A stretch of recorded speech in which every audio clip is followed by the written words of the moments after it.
It costs that much cause it takes me fucking hours. It costs that much cause I don't have superpowers.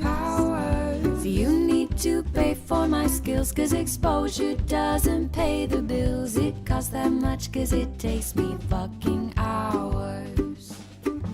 You need to pay for my skills cause exposure doesn't pay the bills. It costs that much cause it takes me fucking hours.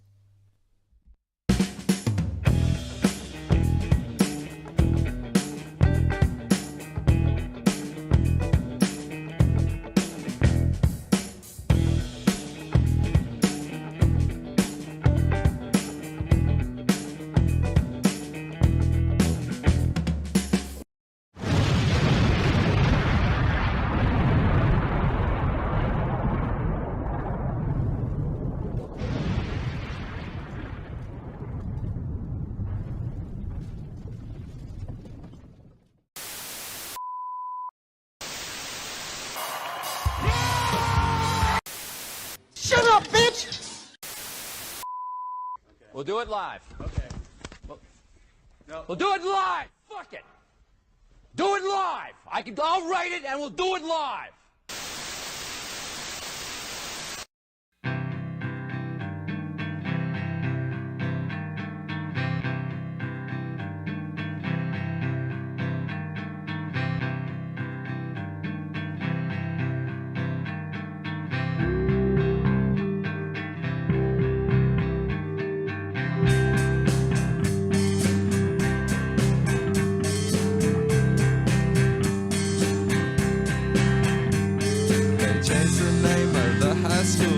James Woods can say is, ooh, a piece of candy, ooh, a piece of candy, ooh, a piece of candy, ooh, a piece of candy. When a Bowen turned into a vampire, all James Woods could say was, ooh, a piece of candy, ooh, a piece of candy, ooh, a piece of candy, ooh, a piece of candy. When he became Peter's best friend, they sat around the house and said, piece of candy, ooh, a piece of candy, ooh, a piece of candy, ooh, a piece of candy. And you know that James Woods writes his lines real well, but everything that he reads becomes real hard to spell. Everyone tries to help him, but the words just won't come out. There's only one thing he can think of, and it's what comes out his mouth. Ooh, a piece of candy, ooh, a piece of candy, ooh, a piece of candy, ooh, a piece of candy. When he comes out of his house, the women scream and shout. Ooh, a piece of candy, ooh, a piece of candy, ooh, a piece of candy, ooh, a piece of candy. When they know that he's nectar, the best of them always says, ooh, a piece of candy, ooh, a piece of candy, ooh, a piece of candy, ooh, a piece of candy. Reese's Pieces on the floor and watch him come a saying, ooh, a piece of candy, ooh, a piece of candy, ooh, a piece of candy, ooh, a piece of candy. And you know that James Woods writes his lines real well, but everything that he reads becomes real hard to spell. Everyone tries to help him, but the words just won't come out. There's only one thing he can think of, and it's what comes out his mouth. Ooh, a piece of candy, ooh, a piece of candy, ooh, a piece of candy, ooh, a piece of candy. When he comes out of his house, the women scream and shout. Ooh, a piece of candy, ooh, a piece of candy, ooh, a piece of candy, ooh, a piece of candy.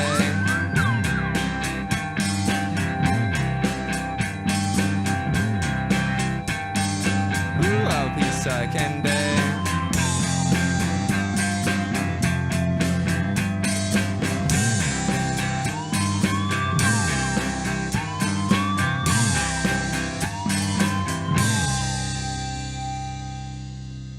Fucking thing sucks!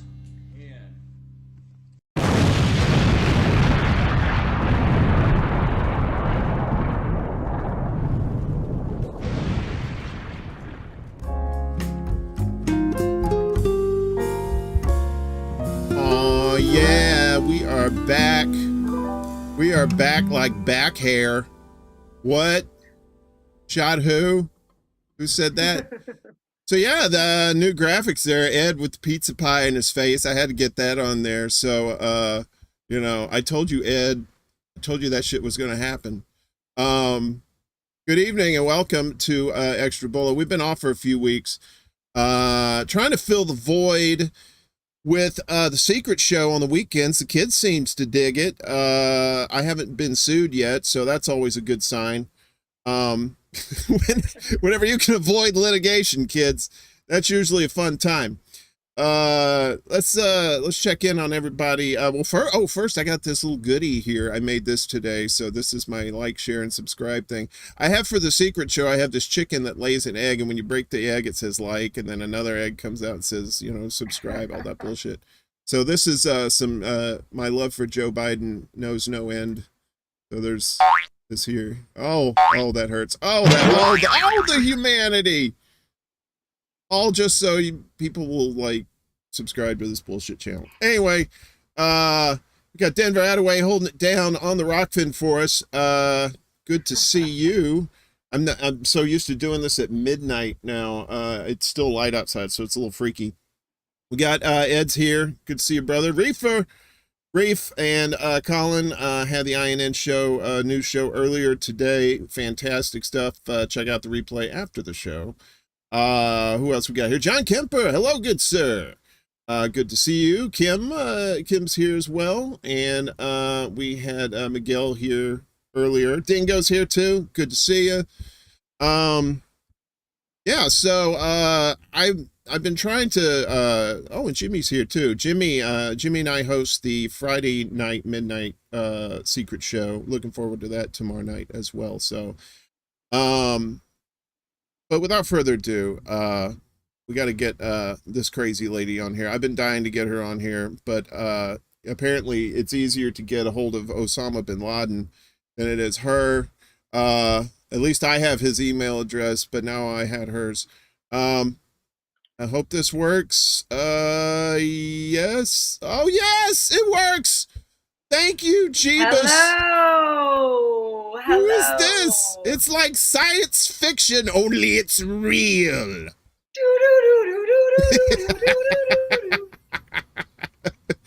Oh, my sweet crackers. Yeah, so I was telling you before the show that you were the final glass, the Chicago glass that I needed to collect. I collected 1, 2, 3, 4, 5 of them. Now I have the full set. I could die a happy man. Kira, how are you doing? Worth a lot of money someday. Right now, now, right? Not worth anything right now. Not worth anything right now. But someday, you know. Don't hold your breath though. Ladies and gentlemen, this is the invaluable, priceless Kira Elliott. Good to see you, doll. She is also she's the Tuesday host of Chicago Corner, and you still do the HLN, or you just do Chicago Corner? I'm not doing HLM, just the Chicago Corner. I can only have the bandwidth for one show a week because it takes every moment that I have to spare in my day to prepare for those shows. I think that I put a lot of effort and a lot of research into them, probably more than anybody actually expects from me, but that's okay. You know, I want to bring the heat when I get online. So yeah, just Tuesdays on Chicago Corner, although I am going to be helping Kit out by taking his place, I think on July 25th on Hard Lens Media. So mark your calendars. I will be on the main show very soon. I did the main show for like 3 years, every Wednesday. And I just had my eye on Chicago Corner for a while for a lot of different reasons. So I decided that I wanted to make that switch when we like kind of re-upped all of our negotiations and stuff. I do like to see, I love Chicago Corner. I mean, Jerry and Ed, Kit, when he's on there too, you know, and now you're in the mix too. So, And I don't know if you remember this, but when you used to be on the Wednesday Hardlands Media Show, I was one of the people in the chat who was always commenting on your earrings. So yeah, I noticed okay, so full story for everybody who doesn't know, I literally just turned around out of teaching a fitness class. So as I was like getting ready and getting my drink and getting all of my stuff together, I sat down and I look at myself and I'm like, I'm not wearing any earrings. Okay, I wonder if anybody's going to notice. Yeah, none. These are what my ears look like bare, everybody. oh wow, right here on Extra Bulla. You never see that anywhere else. Fools. I'm nine. Only here, folks. Only ear, folks. Only ear. Oh snap! I see what you did. That pun. Yeah, we're a little silly. I blame the heat.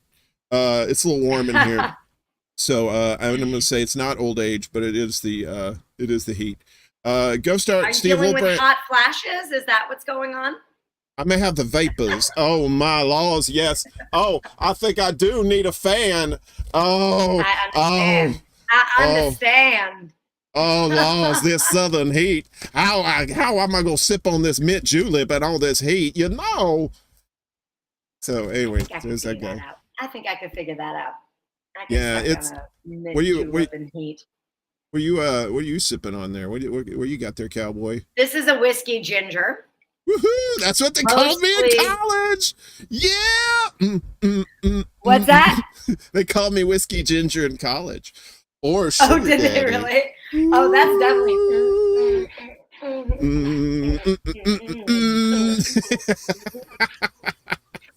Oh, and my chair moves around, so it goes with my dance moves. Like I can like scooch around. My large cellulose bottom is my rolly chair. See? Oh, whoa! Earthquake! Stop it! Hey, cellulite shows up everywhere. My baby has cellulite all over her butt. It might be the cutest thing I've ever seen. So, it's crazy. I was just like, wow, that's so interesting. There's cellulite on this baby bottom. The large person who works at the flashlight store will sell you light. Boom! They are so awful. Did I start something with the pity party pun that you made? But you were the one who pointed out the pity party. Do you want to show off? You want to show off your pits? Okay. So I'm gonna show everybody my armpits, but so there's something going on, and I think they are bites. And I'm pretty positive that it isn't like a rash or anything, or monkeypox or anything like that. Monkeypox.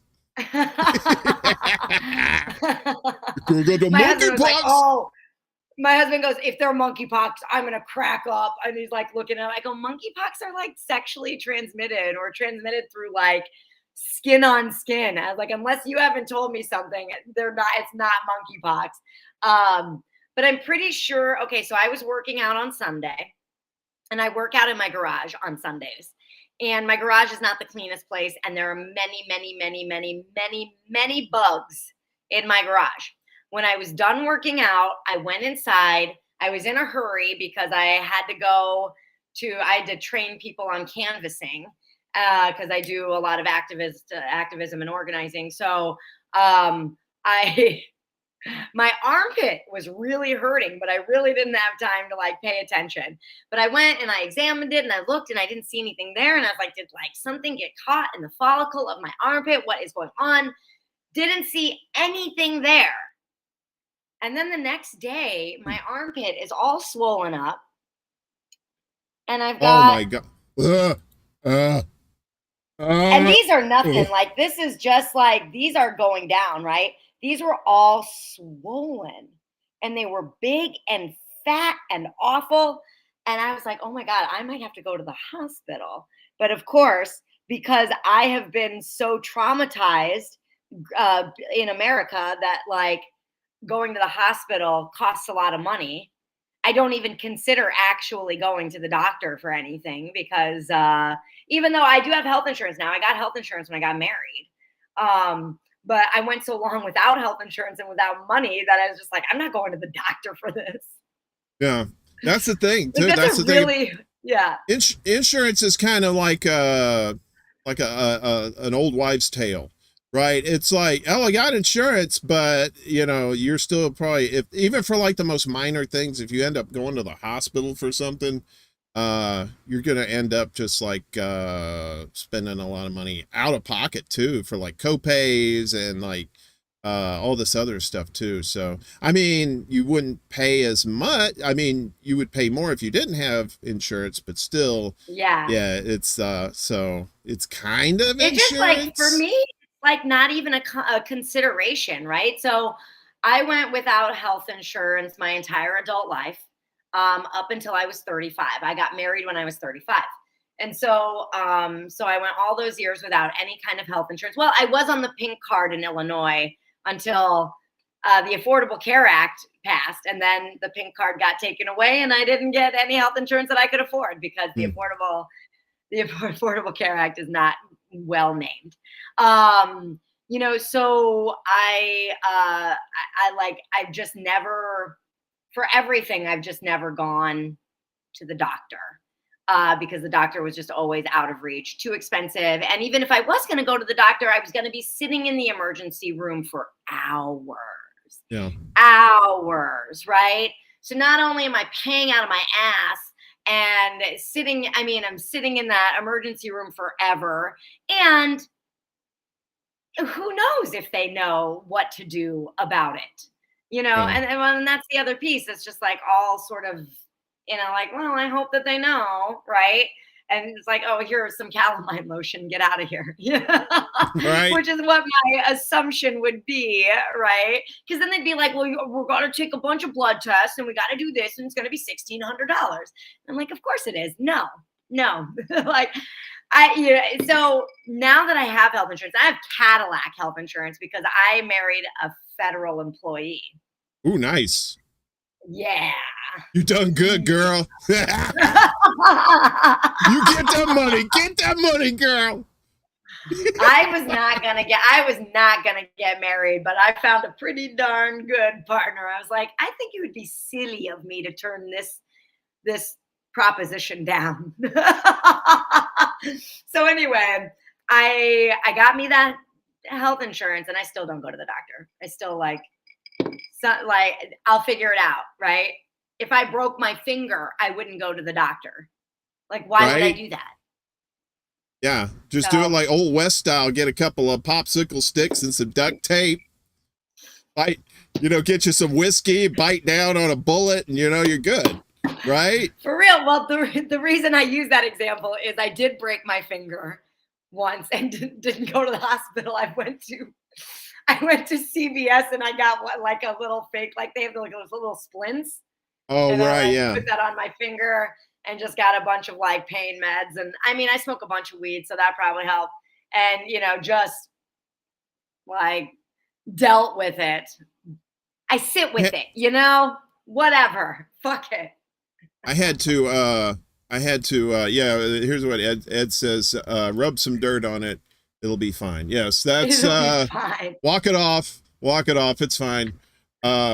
I had, when I was living out in California, I had double hernia surgery. So there was no way around it. I had to go to the thing, but they did a really great job. In fact, they did such a good job. I had hardly any pain afterwards, but if I did have any pain, I just smoked pot because the meds, I mean, I'm not a pill guy. I don't like pills if I don't have to. I mean, if I got to, sure. But, it was like, the pain wasn't that bad. And I was staying with a friend for a couple of days and she just kept I was like a baby with a bib and she kept feeding me weed. She's like, here you go, baby. Let me light that for you, Smokey. I'm telling you, if I could smoke my vitamins, I would be so much more consistent with that shit. I just hate taking pills. People always think it's like some sort of moral thing. And I'm like, no, I just don't like swallowing pills. I don't either. Just a child. Like, Yeah. that's I don't, it. I'm not, I don't know. I grew up, my dad was a veteran and towards the end of his life, he was taking like a shit ton of pills. And I guess psychologically, I was like, I'm not going to be that guy. You know, I don't want to, you know, because he had like a whole cabinet of them, just like all different kinds of pills, like pain pills. And, you know, he had pills for all this, like cancer treatments and stuff like that. And it was just like, and I guess psychologically, I was just like, I bet I like the natural anyway. I mean, pot has so many medicinal goodness to it, you know, and it's like, why go to a CVS or whatever, pick that shit up when you could just like, you know, call up Diego and ask him to we're using fake names, y'all, and ask him to make a delivery, you know, because you know, and plus he's fun and he has lots of good conspiracy theory stories, so you know, you know. But since you were fresh on the scene, young lady, this is the rite of passage for everybody who's the first timer on here. Yes, Aram, this is the chick from Hardlands Media, but also Chicago Corner. I am that chick. Wrong show. The chicken show's at midnight. So chicks are cute. I do like chicks. I grew up down south in the country, and we had all kinds of animals, and we raised chickens too, and turkeys. We had white We had white turkeys because my dad was racist. No, I'm kidding. They were just white turkeys. It wasn't like a thing. But I'd put them on my shoulder like I was a pirate, and I'd walk around. Yarr, me, tell me, whipping you with me cat tonight. Hell yeah. Hell yeah. That was great. I'd be down for fresh that. air, you know, you walk barefoot, you step in dog shit, you just go hose it off. Nobody gives a shit. You know, it's the country. That's what you do. But what I wanted to ask you was, you told me you have a journalism degree, is that right? Or a background? It's a television radio production degree, and I had a focus in journalism. So okay. And there's a reason there's a focus in journalism. I kind of like stopped doing a journalism degree, right? And I was just like, I'm going to focus just on the production thing because I don't think that I fit into the journalism crowd. I discovered that for myself when I was 19 years old. I decided to intern in DC in the world of journalism, and went to American University out there for some special program for journalism. And I couldn't stand almost everybody in my program. And I was just like, oh man, like these people suck. They're so boring. Well, I was in journalism too. I know exactly what you mean. It was like some of those people are just like, really? Well, so how did you? So I was like, I don't want to be a journalist anymore. Never mind. I like being a camera guy. I like being behind the scenes. I did producing. I did videography. I love that kind of stuff. Video editing.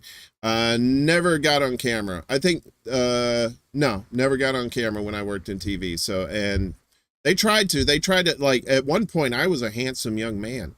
And my news director said, "Hey, would you want to be on TV?" And I was like, "No." Yeah. Go fuck yourself. Shocker. I was in front of the camera a lot in college. I did a lot of like reports. I did news magazines, a lot of them. I really love doing like the in-depth.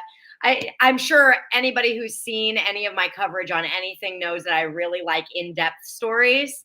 Like if I could talk about just one or two things per show, that would probably be more my bag.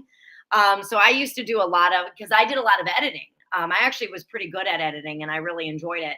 And so I would put together what we call is news magazines, which is basically picking some sort of topic and getting interviews with people, getting them on camera, going to the places, getting footage, And then doing like, like stand-ups outside of those places, pre-recording, creating the script as you go. There was just a lot of that. And that was a lot of fun for me. And there's a part of me that wishes that, like, when you're 19, and you doubt yourself as much as I do, I think that it's easy to be in a situation and just be like, I'm supposed to be like all of these other people here, and if I don't fit in with this group of people, then clearly I don't fit in with this industry. And I just, obviously I know now I'll be 40 in August. I've learned a lot over those years, and I know now that that's absolutely not the case. And I think that in a lot of ways, there was an opportunity for me there. And then there's an opportunity now presented to me presently inside of what I'm doing now, to sort of like blaze a new way. No pun how'd you get here? But yeah. How did you hook up with Kit and Daniel and the crew at 99 Perspectives? Yeah. Okay. So I'll give you a really quick gloss over story, because Kit and I met each other in 2013. So we've known each other for a really long time. I met Daniel shortly thereafter. But the reason I thought that journalism might be a direction I want to go in is because I was on the speech team in high school, and we did all kinds of things in the world of like politics, including Congress and Lincoln Douglas debate and that kind of thing. And so I got interested in politics in a real fundamental way. And then I went to DC for a year to do that internship, and that's when I actually started getting involved in activism. And it was I don't want to say just marches, but it was just marches at the time, right? This was from 2000. This was 2003, and getting into 2004, I think, if I'm not mistaken, or maybe it was 2002 to 2003. Can't remember. Maybe it just was all 2003. Whatever. I marched a few times while I was in DC, and I was like, this is really cool. Like I really like being in this energy. I really like this. And so after I graduated, I actually worked in Los Angeles for a stint in television. And when I decided that television just wasn't for me, I moved to Chicago, and mostly just because I had a boyfriend living in Chicago. I'd never lived in Chicago before. And I broke up with him shortly thereafter. And I met a guy, and he actually, this was 2007, 2008.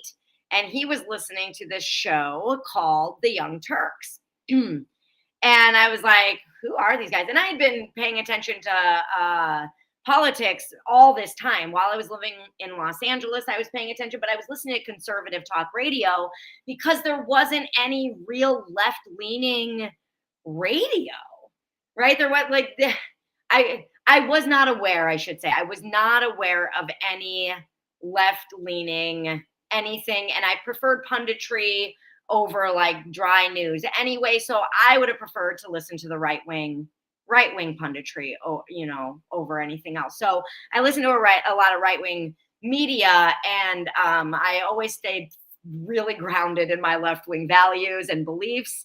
And so when I moved to Chicago and I heard these guys, I was like, oh, this is interesting. This is really different.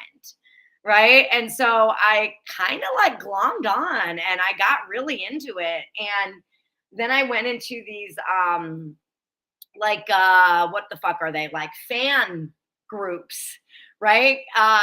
For TYT. And I met this guy named Josh in this fan group. And he was the one who actually got me out to an action, right? So he was like, hey, come like protest Bank of America. This was 2008 or 2009. And I went out there, and I thought it was going to be this big scene like you see in fucking DC when you go there. And it wasn't. There were 6 of us. There were 6 of us out there. I like made this fucking sign, brought it on the CTA, the train in Chicago. Went to the 6 corners, which is Milwaukee, North, and Damon, right? And there was a Bank of America right there on the corner. And there were 5 other people there and me. And I was like, oh, This is what activism actually looks like, right? Yeah. So I was like, all right, here we go. Like, let's do this shit, right? And we did it, and then the six of us like got together and we went to a coffee joint or someplace to eat or something. I can't remember. And we decided to start this chapter of Chicago Uncut. So that was kind of where I started. And we did all of these actions throughout that year. It was basically shaming corporations for dodging taxes. We did this big campaign to stop a repatriation of taxes coming into the United States at 4%. Basically saying you can go fuck yourselves. You can keep your fucking money and your fucking 4%. And all that. And so it was pretty cool. And that was just kind of my jumping off point.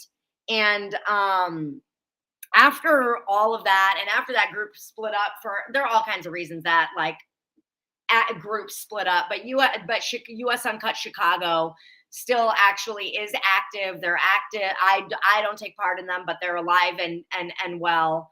But I started looking around for something else, and that was about the time, it was like 2013, when TYT was starting to have meetups in different cities.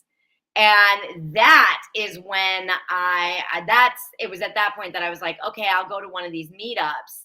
And I can't remember where we met up, but I went in and Kit was at that very first meetup. And that's how I met Kit. And we did the whole thing together. I mean, we did the TYT meetups. We did the nationwide competition that TYT had to basically like boost the network, right? And they had this like nationwide huge competition, and Chicago won. And also to pass the Wolfpack resolution to get money out of politics. And we got that passed as well. So we were just an unstoppable fucking force. And there was just a core group of us, maybe like, I don't know, I can think of maybe a dozen that were just there. It always, either leading or just present or, driving or whatever it was we were doing, whether it was lobbying in Springfield, whether it was having a meetup and getting new members in. It was just like round the clock action, activity. I was working and then I was doing something with that fucking group of people. And that's how we became friends, me and Kit. And that's actually how I ended up meeting Daniel as well through that organization. And then we won and we got our resolution passed. And then everybody kind of split up and went their separate ways. And Kit did the media thing. And I went on to work on Bernie Sanders' primary in 2015 and 2016. And like we were, floating around for a long while. And then I went to a Women in Cannabis event like in 2018 or 19, ran into Kit, was like, whoa, what's up? And then he just like asked me, would you want to co-host on Hard Lens Media? And I had come in as a guest on their radio show a few times. And I was like, oh, and I was like instantly, yeah, I'll do that. Like right there on the spot. So that was how that happened. I mean, it's a long story, so I apologize for that. No, you make my job easy on this show. Oh, nice. Okay. All I have to do is just nod my head and just listen, and it's the easiest job on the planet. Well, I mean, you're perfect for on air, even though you're just very shy and you're just not very outgoing. No, wait. I have no energy. Usually yeah, you're tired. Just like three-toed sloth. Wait, I think we're having tech.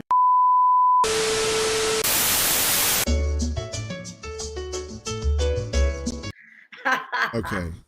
Oh boy. Yeah, sorry. When I lie, shit fucks up. So anyway, but yeah, like I said, I've been dying to get you on here. And I didn't know how to get a hold of you because you're like hard to get a hold of anywhere, which is fine. You're kind of like Batman in that sort of way. But yeah. But I mean, your at is comfy fitness. So, you know, I'm assuming that you are into fitness, and you want to talk a little bit about that. Yeah, in a big way, man. I was either going to be in media or I was going to be in fitness, right? Those were two areas as a kid that I was just always like doing stuff in. Like I remember being young and doing a radio show off like my tape recorder. But the other thing that I used to do a lot of is exercise, and I loved the like the women in the leotards back in the like 80s. And I loved doing those workouts because they were kind of like choreographed dances, right? You're like, okay, and grapevine, let's clap and grapevine, right? And I was just like, this is great, yeah, you know. And so like I'd wear my Strumpfhosen, right? I grew up in a German and military family. My Strumpfhosen and my tights, and then I'd put a big belt around my waist, and I'd do my workouts with the video, and I would pretend all the time that I was like the exercise woman on TV, you know, Denise Austin or whatever. And yeah, and that's how I got started. And basically just got really weirdly into weightlifting when I was 15. I, for some reason, just really wanted to learn how to weightlift. And so we had gym class, you know, and they'd give you, God, it must have been earlier than 15, because I remember my freshman year of high school, so it was 13 or 14. They would have you like pick what you wanted to do in gym class. And if there was weightlifting available, I was picking weightlifting. I don't know why I thought well, I kind of think I do. I think I just wanted really big muscles, right? I used to watch this movie called Red Sonja like every day. I'm noticing that you're familiar with Brigitte this Nielsen, fine yes. I am Red Sonja. I know Red Sonja. Sonja Rojo. And I just loved and I loved Shira. I just loved these women that were just fucking huge, right? And I think that's why I wanted to lift weights. And I just wanted to get muscly. And so I was taking all the weightlifting classes that I could. And I tell you what, like I was in the gym every day after school when I was younger, and not for any particular reason. I was a cheerleader, but we weren't required to be in the gym. And by the time when I got my license, man, I was a person at the YMCA at like 5:30 in the morning, fucking lifting weights, doing the shit, you know, taking a run. I was never really obsessed with weight. It was never really on my radar. I just wanted to be really strong. Now, I grew up in like a somewhat abusive household, and my brother was 7 years older than me. And so he used to kick the shit out of me all the time.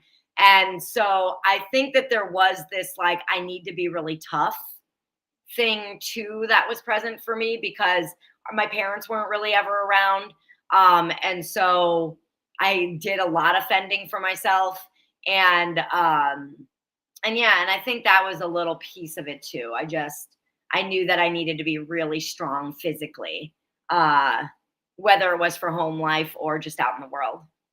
So yeah. Well, can I ask you something? Do you have a veterinarian on standby, because those pythons are sick? I know. What? Well, and I'm like these. Two tickets to the gun show, kid. Man, I should. Woo! I wish I would have worn a backless something. My muscles are smoking hot. Anyway, yes. So if you want to see my psycho Sunday workouts, you gotta friend me on Facebook. I do them live every Sunday, and there's a lot of cursing, and it's basically my husband completely brutalizing me with insane workouts. but I crush them. Nice. So yeah. No, I understand. So my fitness company actually helps people who are having issues with moving to move. So I actually help people with pain. I help people who haven't moved in a long time to start up. People who want to exercise but re-injure themselves over and over. People who have trauma that creates pain or immobility. I actually I specialize in pain reduction and mobility. Oh, so, good. Kind of funny. Yeah, I could see that being beneficial to people too, because some people they don't work out the right way. See, now me, I go for weight, but I like to do reps because I do those 12-ounce curls. Oh, daddy! Oh, boom, boom, boom. There's never enough. Boom, boom, boom. We can do half range of motion here. Half range. I'm not gonna lie. I got a beer hat. I got the 2 cans on there, and then the tubes. So I know the guy right here. So looks like something out of an 80s dystopian movie of the future. It's just. I mean, hands free. I opt for hands free anytime I can. So I'm down. I hear you. I'm down for it. But I don't really drink beer, so. I don't either, not anymore. I mean, I'm like, it's like maybe once a month, maybe, and I'll get me a little tall boy of the Coors Banquet beer, and pour me it in an ice cold glass and have a little sippy poo, and but yeah, it's like I'm a cheap drunk these days. I could drink a tall boy, I'm good for the night. I'm just like woo, Yeah, I'm like beer is a special occasion. I mean, right. That's how I feel about the beer, because I can only drink one if I drink one, and not because of being a lightweight, but because they're so fucking filling. Like, God, who can drink more than one beer? Like, I need to go vomit, and then I could drink another beer. I used to be that guy. I don't know. I used to be able to drink like many beers in an evening, but then I was kind of a bigger guy too. I've slimmed down a little bit since then, but this is me when I'm drinking a tall boy these days.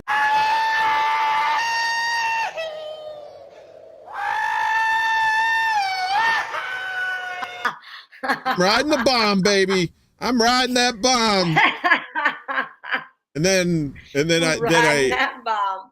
I'm riding that bomb. I'm like, woo, drink them up.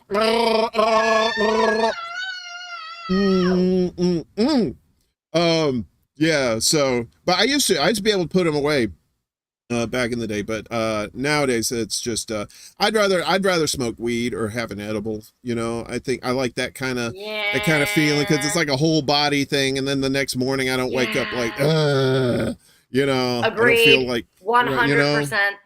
Right. Yeah. Weed's legal in Illinois, right? You got legal weed there? Sure is. I still buy it. I still buy it off the street, but it's totally legal. That's right. Save that tax money, baby. Well, they have dispense? It's just habit. I'm a creature of habit. I've bought it from a drug dealer for so long. I just stick with what works, I'm the same way. It's like I said, my drug dealer always has great stories. When I lived out in LA too for about 5 years. I was out there from 2003 until the beginning of 2009. Then I came here to New York. But we I had were a guy there at the same time. What? All right, let me ask you this. I was there from 04 to 06. Okay, so did you ever go to any of the Borders books, like either in Glendale or in Hollywood? Did you ever go to either one of those stores? I'm positive I did. You probably saw me there. I was, I worked mostly, I think I worked for a year in Glendale, but then I worked at the Hollywood store on Sunset and Vine. Oh my God. We definitely crossed paths. I worked at Nickelodeon. No way. I did. I was on that lot every fucking day. You ever eat at that? Did you ever? Well, you're into fitness, so you never ate at that shitty Jack in the Box that was down the street. That was like. No, I did. I ate at that Jack in the Box all the time. Yes. The hamburgers were dirt, but I used to get like the chili fry. They had like cheese fries or something like that. I always got the cheese fries. Yeah, that was that was my spot. I go to Amoeba Records across the street. Sometimes, like when I was broke, I'd sell some CDs there or something. They usually had like some. Dude, we were hanging out in the same neighborhood at the same time. Okay, I got a Jack in the Box story though for you. Okay, before you tell the Jack in the Box story, I got to tell you the story of Tree Man. Okay, all right. So, back then I was a smoker, right? And you know, we had that patio right there outside of the cafe. I was a cigarette smoker too, by the way. Yeah, as I was smoky, and she blows out the smoke. But what do you got? You vaping there? You got a little vapey, or you got a little a pipa? Yeah. Okay. Oh, pipa pequeña. No, very nice. So anyway.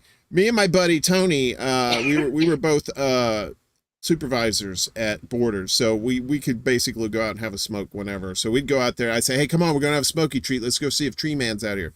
So basically, we'd hang out there, and along the I think it was Vine. Yeah, it was along Vine.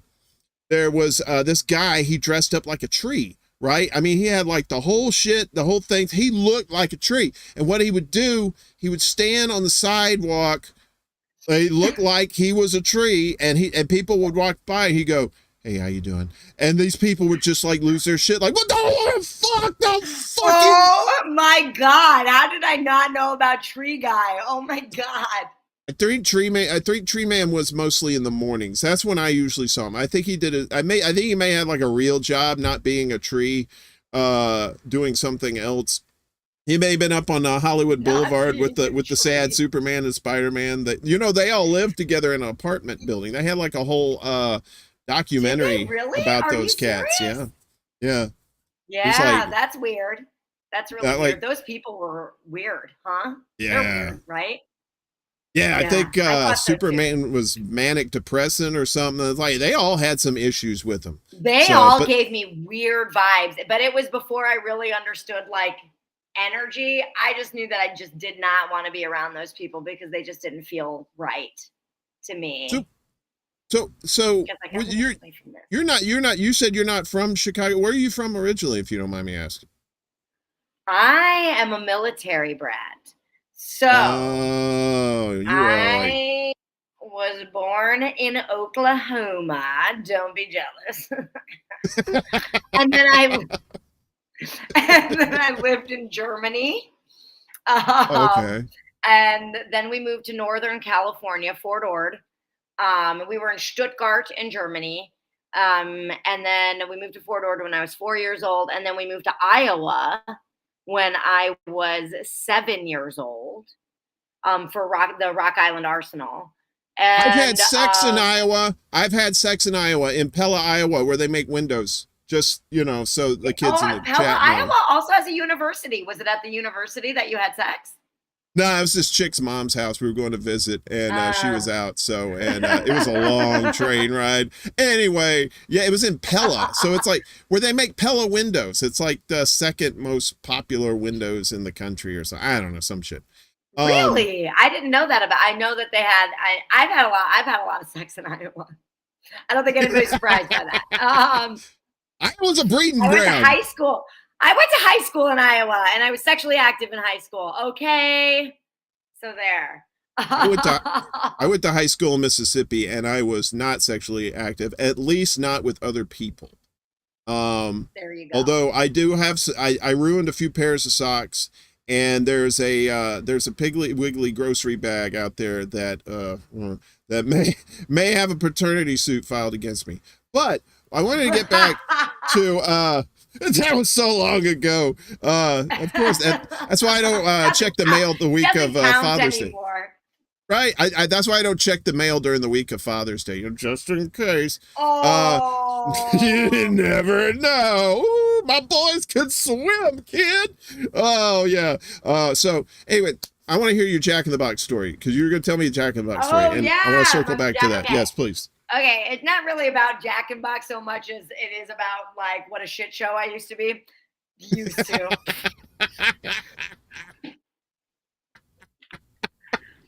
Oh, such honesty. I love it. I love it.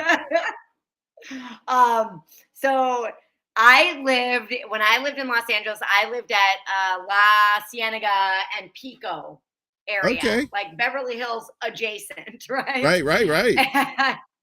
And there was a Jack in the Box right down the street on Pico from me. And one night we're at, like, so I used to do this thing before I got married and like did the whole family thing where I would be out fucking partying and the bars would close and they're like, all right, everybody, we're going to my place. Right. Right. And so everybody's like, okay. Right. And I just always wanted to go to my place because I knew my place had weed. So I would go and I would like always want to figure out like food and stuff. Right. So I didn't have any food at home, but I knew there was a Jack in the Box right by my house. So I thought, and yes, I was drunk and yes, I was driving and I drove to the Jack in the Box. It's like, we'll just put that out there. And I drove to the Jack in the Box and I ordered drive-through and I ordered like 10 sandwiches, like 10 burgers. Like everybody would just want hamburgers or whatever, right? And so I leave the drive-through. I go, it's a hop, skip, and a jump to my place. I get there, and the next thing I know, I wake up in the morning in my bed, and like I just have Jack in the Box burgers and wrappers like all over me, all over in my bed. You had sex with Jack. You had sex with Jack from Jack in the Box, and he just went, oh. And he doesn't ejaculate semen. He ejaculates burgers and wrappers. And wrappers, right? And I was just like, I just so like unclean. woke up and I was like, oh my God, like how much shittier like could you possibly feel about yourself in your life being like hungover, knowing you like broke the law last night, and then also you got fucking wrappers and burgers, and you're like this gluttonous, like you got like food in your teeth, and you check your messages, and everybody's like, Kira, where are you? I'm eating your Jack in the Box, motherfuckers. She got jacked. My food secret sin out there was Del Taco. I couldn't get enough of the chicken burritos and the chicken soft tacos, and whatever sauce they put on there was basically crack. It was so good. I agree with that about Del Taco. Yep. You could get a soft taco for like 79 cents, and we do the same thing because I live with a bunch of stoners, early on, and we were just like, somebody, because we lived over in Glendale, but close to like Glendale Burbank, right? So you had a Del Taco over there, you had a Krispy Kreme over there, the one with like the conveyor belt, right? And the wall of sugar. Oh, it's like liquid diabetes. And Hell yeah. Oh, that Del Taco was so good. It was like, Ed wants to know, he says, never had Del Taco. Was that Taco Bell adjacent for California? It was like, although I did Taco Bell in LA and Del Taco in Peoria because I went to Bradley University and we had a Del Taco in our student center. I did a little. Good. I used to eat a little bit of the El Pollo Loco out there, a little bit, not that much because they usually was a little on the pricey side, but depending on so a lot of times I closed at Borders, right? So that means we would get out, depending, like if it was a weekend, usually it was like 11 o'clock, midnight, something like that. And sometimes I caught a ride with this little Japanese dude that was a supervisor with me. So, and he'd take me, I was like right on the way where he was going. So, but every time I hooked a ride with that guy, he always, little bitty guy too. He may have been 100 pounds soaking wet, and he would always stop at Fat Burger. Get one of the big ass greasy cheesies and the big fucking tater planks. What? And he would sit there and eat that shit like while he was driving, it was just like the burger was like half his size. He's like, just like cartoon shit's going all over the place. I was like, yeah, you like that burger, and it was good too. I had a fat burger because I especially when if you're drinking, but I didn't really drink that much because the drinking was a little expensive out there, and it's actually the pot was more cost effective for what you want to get. But either way, it was either Del Taco, and sometimes it would be Fat Burger, and there was this place. So I used to ride the bus home sometimes because like the trains would stop running at 1 a.m. right? So if you didn't get to the train by 1, you were fucked. You had to take a bus. And there was Pantages Theater over there on Hollywood and Vine. And right next to it was this little bitty hole in the wall bar. I can't remember the name of it, but it was in that movie LA Confidential. There's a scene where Kevin Spacey's in there and he puts the money on top of the glass or something, but he's in that little podunk bar. And they used to do, I'd wait in there and have a beer, and they'd make Jiffy Pop, right? They'd do the little shake the thing, and boop, boop, boop, boop, boop, you know, and then open it up, and they give you the Jiffy Pop. Yeah, and they had a cigarette machine in there too. So it was like, I was like, I remember cigarettes out there were like $6 or $7. And I said, this is highway robbery. And then I got to New York and they were like 10, 11, 12 bucks. I said, well, time to quit smoking. That's how I felt about moving to Chicago. The cigarettes here are outrageous. I had to quit smoking because they were too expensive. I was just it's like, I got to get rid of this. Got to get rid of this habit because it is not serving my health and it is not serving my bank. So it was. I got here. I was dead ass broke too. This was before they bumped up the minimum wage to like $15 an hour, and so I transferred to a Borders here, and I was making like $8 an hour or something. My roommate was like, Jesus. It was like, well, this was 2009, much. So I think it was like $8.25, maybe $9. It may have been $9 an hour, but at the time, you know, it was okay. But I was only working part-time, you know, and it was just, and then Borders end up, you know, folding up for good. The company did. Yeah. But I did service. I did restaurant work. Basically while I was working toward, you know, I guess where I am today, because I started my business in 2008. So I've actually owned my fitness business for a long ass time. But I was doing restaurant work from the time I was in high school all the way through till I was living in Chicago, other than when I worked in Nickelodeon because they were paying me okay. I didn't have benefits, but you know, I was making an okay living. I applied for a job at Nickelodeon while I was out there. Didn't get it though. Anyway. Well, you should have come talk to me. What could have been, right? We could have had Jack in the Box ejaculation on both of us. But no, that was a crazy night. Although I was made an honorary Mexican at this party by an actual Mexican person that I worked with, and he said, Warren, tonight you are a Mexican, and I was like, and I just drank and and there was some guy doing coke in the corner. That's all I remember of that night because we were drinking. That's always happening. That's always happening. I was so fucked up. Anyway, that's a story for another day. I've kept you long enough. It's like, see, I told you this hour, it goes by quick. It's already flies. I know you got shit to do later. So let everybody know where they can find you. We did put up let's see if I can put that up again. So here is comfyfitness.com. Check her out there.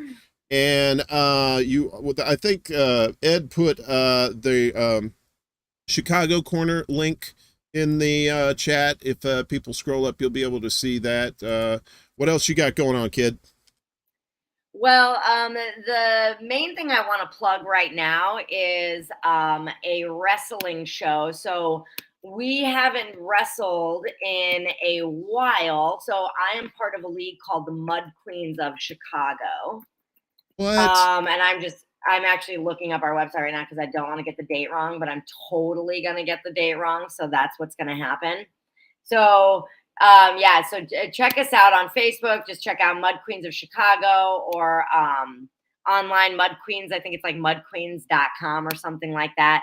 But I know we're wrestling at Reggie's Rock Club at the end of August. And I think it's going to be August either 28th or 26th. So I got to get that flat. But I did want to bring everybody's attention to that because we haven't wrestled since 2019, and because for obvious reasons. And so this is actually going to be our first show back since the pandemic.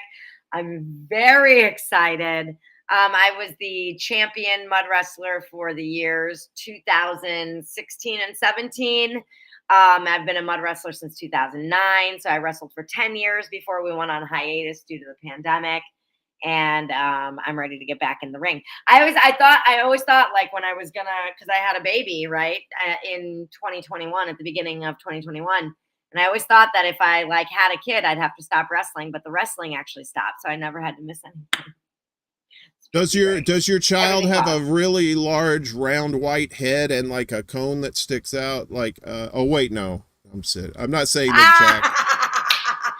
No, but she does have a really large dome. She actually is in the 99th percentile for her head size. Does she like hamburgers? Oh crap! Oh no! Wait.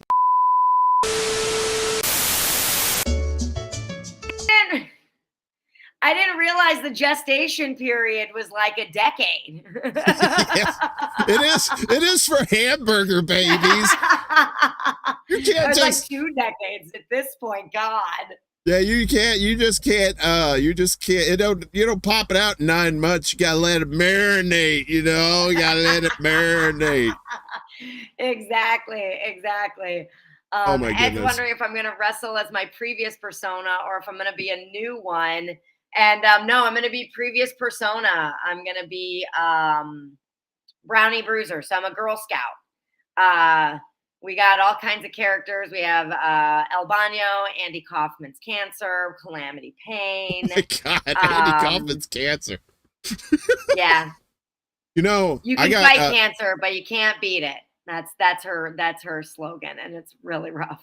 I actually got this is an old joke. A friend of mine told me that it's the old news anchor I used to work with. He said, I got kicked out of the Boy Scouts. He said, why? He said, for eating brownies. Anyway, so he was a wild guy, and all my years of journalism, like working at a TV station, he was my favorite guy. I love that guy. R.I.P. Love you, brother. He was one of these OCD guys. He would have like beer. He would have like a whole bunch of Cokes on the top shelf of his fridge, and then he'd have a whole bunch of beers on the bottom shelf or on the next shelf, and all the labels had to be facing out. It was one of those things. So we'd go over his house, we'd turn a can just to fuck with him. And he would, without even saying anything, he'd be mid conversation, blah blah blah, open the thing, put the label back out front, and keep on going with the story. So anyway, we'll get you back on again, and we'll tell more stories. I had a blast with you tonight. Did you have fun? Was it okay? Oh no, I had a blast. I love coming on. I love meeting people that are in our community. Like that's one of my favorite things. We had that open house on Saturday, and I got to meet Ecuadorian Taco and Mallory, who are always in our chat. And that was nice. Phenomenal. Like, it's just so great to like see faces with names that you're like constantly in communication with, right? Because we're doing a show and we're like, we see all of the comments, right? There's just like, whether we acknowledge it or not, honestly, like we see most to all of the commentary, right? And so, so it's like, you're right there with us, in it with us. And A, I appreciate that. And B, it feels very much like, like community, which it is. Well, I'm one of these chat guys. I like to get in the chat and chat it up with people in the chat and make, stupid comments, I to love chat. see if you guys will say anything about some of the stupid shit I say, so You're really funny. I like your commentary very much. and I'm a wrestler too. I wrestle with my conscience every day. So that being said, stealing a famous line from one of your coworkers, I just want to shout out everybody in the chat. Chris from Political Matrix is here. Good to see you, brother. Ed helping us out tonight, doing chat patrol. Appreciate you, brother. We got Jared Brown. Who else we got here? A whole bunch of folks showed up for you. You are very popular.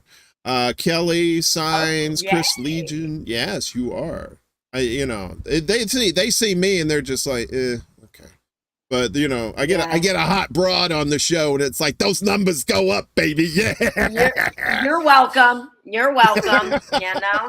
It's for you. I'll come next time I come. Hey, next time I come, like if you put a picture up of me, which I know you do because I saw the thumbnail, you could just be my guns, like maybe my face right here, like.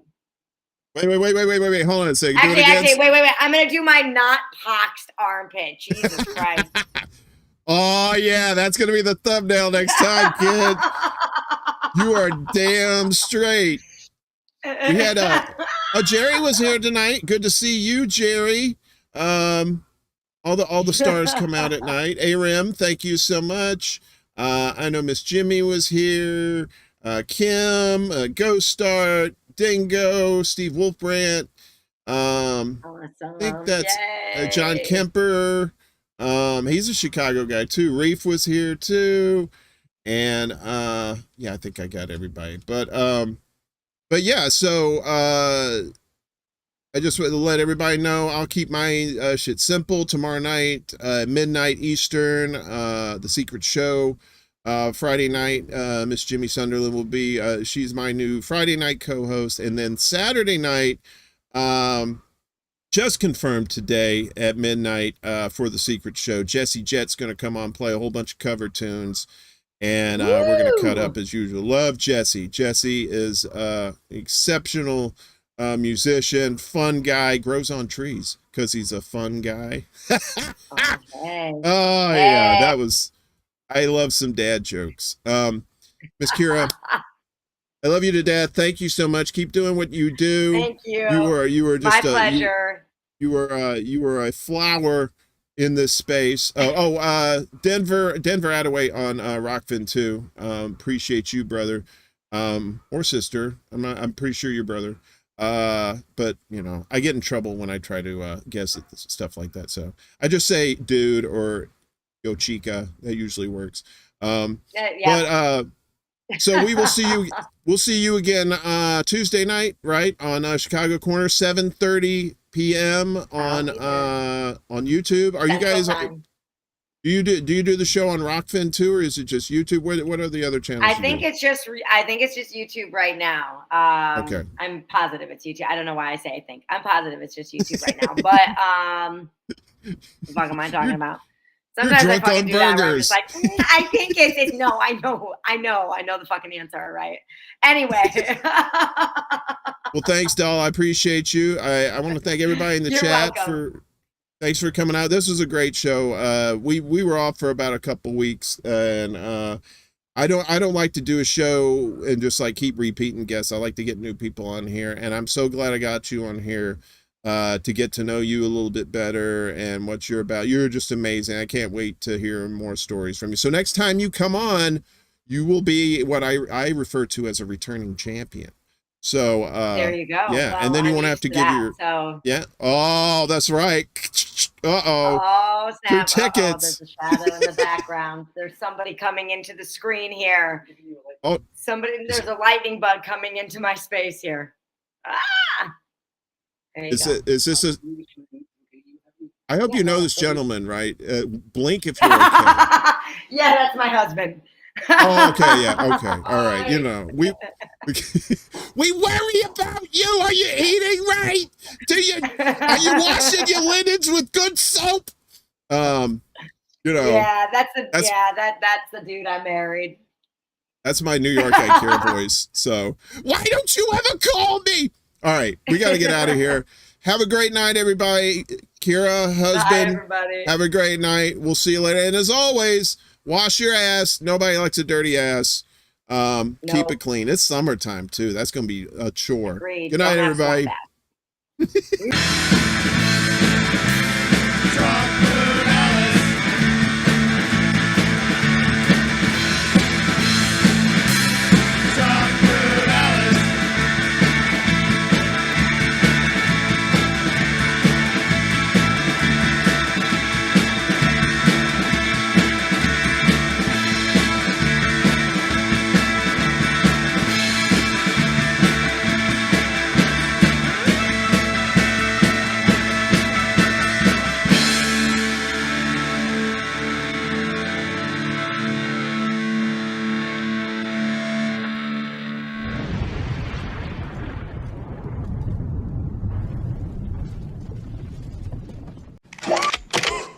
Groovy.